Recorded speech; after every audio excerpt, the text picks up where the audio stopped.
তীর্থস্থানে যাচ্ছি। শোন না, দুটো নৌকা করে আমরা সাগরে যাচ্ছি রে।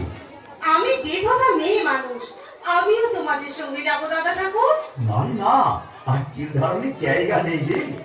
তোমার দুদিন পায়ে পড়ি দাদা ঠাকুর, আমি কোনো মতে একধারে জায়গা করে দেব, আমায় নিয়ে চলো দাদা ঠাকুর। ওঠ ওঠ ওঠ। আরে এত করে বলছিস যখন, তখন চল। কিন্তু তোর এই নাবালক ছেলেটার কি হবে?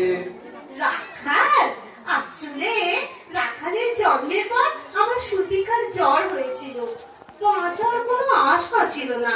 সেই থেকেই রাখাল ওর মাসির কাছেই মানুষ হয়। ও মাসির কাছেই মায়ের থেকে খুব ভালো থাকবে।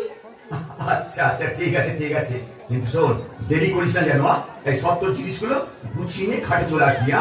ঠিক আছে দাদা ঠাকুর, ঠিক চল আছে। চল, দেরি হল, চল। কালু, ও চল চল চল। যাচ্ছি বাবু, যাচ্ছি, এই তো।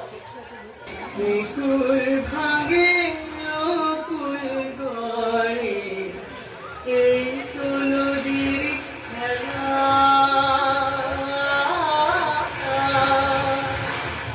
সকালবেলা আমির রে ভাই,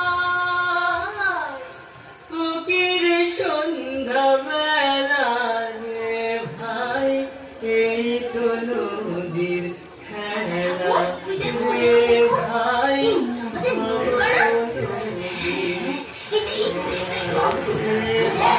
ওই তো মাঝি, ওই তো, ওই তো। এই এসে গেছে, মনে হয়। হ্যাঁ